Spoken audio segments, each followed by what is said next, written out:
केंद्रीय वित्त मंत्री अरुण जेटली ने आज बजट पेश किया और इस पर बातचीत करने के लिए इस वक्त हमारे साथ जुड़ रहे हैं केंद्रीय मंत्री राजीव प्रताप रूडी। रूडी साहब, बहुत बहुत स्वागत है आपका जी न्यूज में। और इस बार के जो बजट का थीम रखा गया है वो है TEC इंडिया, यानी कि transform India, energise India, clean India. मैं आपसे जानना चाहूंगी कि इस दिशा में कैसे आगे बढ़ा जाएगा, इसको अचीव कैसे किया जाएगा? देखिए, इस बजट की तो खासियत यह है कि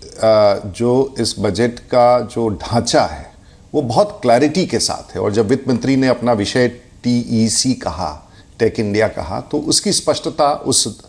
10 भाग में बांटे हुए बजट का है। और किसी भी क्षेत्र में आप उठा करके देख लें, और उसमें ग्रामीण विकास के क्षेत्र में, कृषि के क्षेत्र में, रूरल और अर्बन इंफ्रास्ट्रक्चर के क्षेत्र में, और साथ साथ ओवरऑल इंफ्रास्ट्रक्चर जिसकी ज़रूरत है देश में उसके क्षेत्र में, और जहाँ तक सोशल इंक्लूजन की बातें हैं, चाहे वो स्किल की बात हो, चाहे डिजिटल की बात हो, मुझे लगता है कि सभी आयामों पर इस बजट में बहुत स्पष्टता के साथ प्रस्ताव रखे गए हैं और अपने आप में किसी भी क्षेत्र को नहीं छोड़ा गया है, हमारा ऐसा मानना है। जी, 1 करोड़ युवाओं को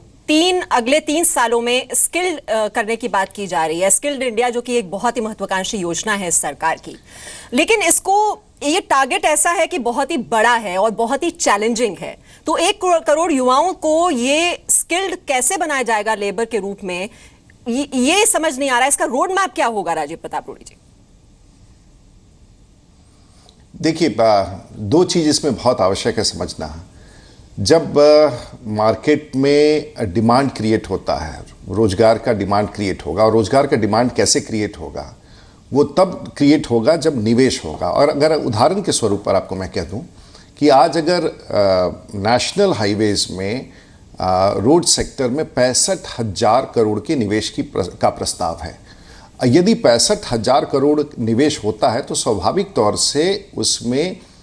कंस्ट्रक्शन क्षेत्र में बड़ी संख्या में एंट्री लेवल, जो प्रारंभिक चरण पर जो सड़कों पर काम करते हैं, उनकी ज़रूरत होगी। तो एक तरफ जहां पूरी योजना में निवेश निर्धारित है, निवेश के साथ स्वाभाविक तौर से रोजगार सृजित होगा। और हमारे पास हम लोगों ने जो व्यवस्था कायम की है, एक योजना के बारे में इस आज के बजट में माननीय वित्त मंत्री जी ने घोषणा की कि आज इस देश में 600 जिलाओं में हम प्रधानमंत्री कौशल केंद्र की स्थापना करेंगे। अब आपका यह सवाल होगा कि ये प्रधानमंत्री कौशल केंद्र क्या है? प्रधानमंत्री कौशल केंद्र जिसकी 68 स्थानों पर स्थापना हो चुकी है, और इसके लिए पिछले ही बजट में इसकी तैयारी कर दी गई थी और हमारी सरकार ने 12,000 करोड़ रुपया इसके लिए अलग रख दिया था। उस 12,000 करोड़ के में जो ये संस्थाएं जो प्रत्येक जिला में स्थापित होंगी, इनमें चाहे वो सर्विसेज क्षेत्र में हो या मैन्युफैक्चरिंग में हो या इंडस्ट्री में हो, इन सभी क्षेत्रों में एंट्री लेवल ट्रेनिंग होगा। चाहे वो मेसन का हो, कारपेंटर का हो, या सर्विसेज में हॉस्पिटैलिटी का हो, शेफ का हो, ब्यूटिशियन का हो, या फिर वायर बेंडिंग का हो, या फिर मेसन्स का हो। इस प्रकार से तमाम लोगों की जो शॉर्ट टर्म ट्रेनिंग की बड़ी प्रस्तावना पहले से ही इसकी रूपरेखा तैयार की गई है। तो इसके एक मिश्रण है प्रधानमंत्री कौशल केंद्र, प्रधानमंत्री कौशल विकास योजना, जहां छोटे स्तर पर छोटे गरीब लोगों को ट्रेनिंग दिया जाएगा, और ऐसे बड़े मार्केट में जहां इंफ्रास्ट्रक्चर में एंट्री लेवल जॉब्स की जरूरत है, वहां राजीव प्रताप जी, ये जो स्किल सेंटर्स खोलने की बात तो की जा रही है सरकार की तरफ से, लेकिन मुश्किल ये आती है कि जागरूकता की कमी है। लोगों को अवेयरनेस नहीं है, पता नहीं है कहां ये स्किल सेंटर्स खुल रहे हैं, किस तरीके से उनको जोड़ा जाएगा, इस पर भी क्या सरकार काम कर रही है? बिल्कुल, और ये सबसे बड़ी चुनौती है कि आज गांव देहात में बसने वाले नौजवान जो मैट्रिक की परीक्षा पास कर चुके हैं, +2 की परीक्षा पास कर चुके हैं, या 8वीं और 9वीं क्लास में आते आते स्कूल छोड़ गए हैं, उन्हें यह पता नहीं है कि आखिर उनकी योग्यता क्या है। हम लोगों ने इसके लिए जो अभियान शुरू किया है, इस अभियान में और राष्ट्रीय कौशल विकास निगम के तहत से ये पहली बार देश में ये इन योजनाओं पर विशेष रूप से ध्यान दिया गया है। आप पूछेंगे कि इसकी जानकारी कैसे हो, ये हमारे लिए सबसे बड़ी चुनौती थी कि मोबिलाइजेशन। इसलिए औसतन प्रत्येक जिला में ऐसा केंद्र की स्थापना हो रहा है, और उस केंद्र के साथ साथ विभिन्न उस देहाती क्षेत्रों में भी उसके स्पोक्स बनाए जा रहे हैं। आप मुझसे पूछिएगा कि कल सुबह मुझे वही मेरा 2 सवाल था लाख से राजीव भी जी कि अधिक रूरल स्विंग सेक्टर को आप कैसे ऑपरेटर्स की एड्रेस करेंगे जरूरत है। इसमें? ये उससे भी बड़ी चुनौती होगी। शहरों में तो फिर भी लोगों को जानकारी होती है, लेकिन बिल्कुल, गांव आप- देहात में आप- इसके बारे में बिल्कुल नहीं आप पता अगर होता कभी लोगों को। भी अगर आपको ऐसा नहीं, आपको शायद नहीं आपको जानकारी हो, लेकिन जिन लोगों को जानकारी मिल रही है इस योजना के तहत, बड़ी संख्या में प्रत्येक जिला में बच्चे, और साथ साथ चाहे वो रोजगार मेला के माध्यम से हो, मोबिलाइजेशन के माध्यम से हो, और इन केंद्रों की जिम्मेवारी है कि इसको बड़े पैमाने पर, आखिर ये स्किल इंडिया का जो आप सुनते हैं, अगर स्किल इंडिया आप सुन रही हैं तो देश के लोग अब समझने भी लगे हैं कि स्किल इंडिया के तहत कौन से प्रोग्राम हैं। आपके मन में ये संशय इसलिए उत्पन्न हुआ कि इस मंत्रालय के गठन के पहले 67 वर्षों तक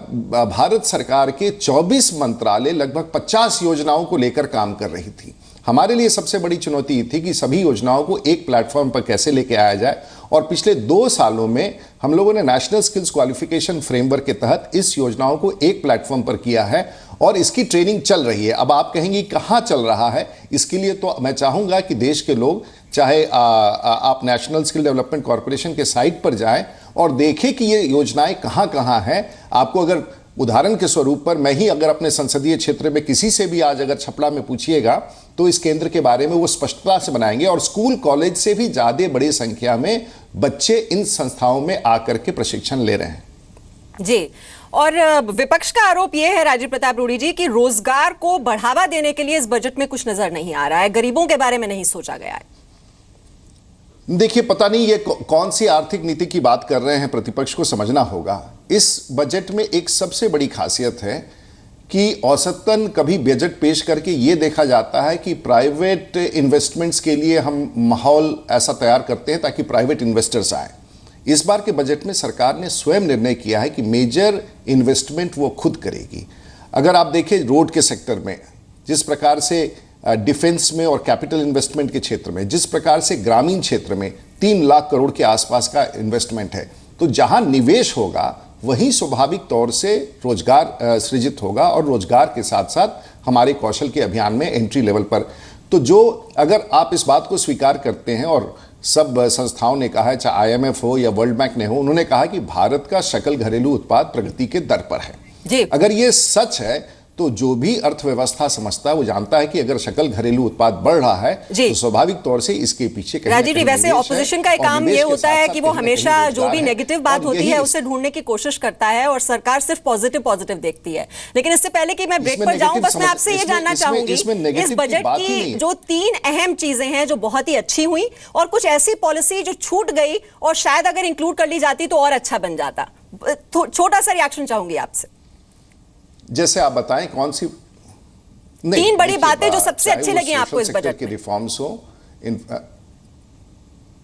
देखिए, एक तो सबसे बड़ी है कि जो रिफॉर्म्स का प्रक्रिया है, हम लोगों ने जो बजटरी प्रोसेस का था, एक तो GST और डिमोनेटाइजेशन जो इस देश के लिए रिफॉर्म्स के प्रोसेस में सबसे बड़ा कदम था, वो तो हम लोगों ने पहले ही लागू किया है और उसके कार्यान्वयन से होने वाले लाभ को भी लोगों तक पहुंचाने का प्रयास किया है। दूसरा है इसके अतिरिक्त कि बजट की प्रक्रिया को बदली गई है, और बजट की प्रक्रिया में पहली बार बजट फरवरी में पेश किया जा रहा है ताकि मार्च तक जो एप्रोप्रिएशन करके बाकी हम वोट ऑन अकाउंट करके पैसा निकालते थे और फिर एक बार आकर के पैसा निकालते थे, अब सभी सरकारी संस्थाओं को या सरकार के मंत्रालयों को ये अपनी योजनाओं को लागू करने के लिए पर्याप्त समय होगा। और इसके साथ साथ इस रिफॉर्म्स के साथ साथ हम लोगों ने प्लान, नॉन प्लान, आप अगर सरकारी महकमे में देखेंगे तो बहुत पैसा प्लान और नॉन प्लान के इस व्यवस्था में बहुत सारे काम पर प्रतिकूल प्रभाव पड़ता था। अभी मंत्रालयों को इस पूरे नॉन प्लान और प्लान को मर्ज कर दिया ताकि एक्सपेंडिचर की कंटिन्यूटी और उसकी रिस्पॉन्सिबिलिटी उनके पास हो। ये एक बड़ा कदम है, और ऐसे आर्थिक सुधार आने वाले दिनों में, और इसकी रूपरेखा जो उभर के आ रही है, एक रोबस्ट इकोनॉमिक फ्रेमवर्क भारत को मिल रहा है। चलिए, जो इकोनॉमिक रिफॉर्म्स की जो गाड़ी है वो आगे बढ़ेगी, ये भरोसा दिला रहे हैं राजीव प्रताप रूडी, और उनका कहना है कि काफी वक्त भी मिल जाएगा कि जो प्लान है और जो प्रपोजल्स हैं सरकार के, उनको ठीक ढंग से इंप्लीमेंट किया जाए जब 1 फरवरी को ये बजट पेश कर दिया गया है। बहुत बहुत शुक्रिया राजीव प्रताप रूडी जी हमसे बातचीत करने के लिए।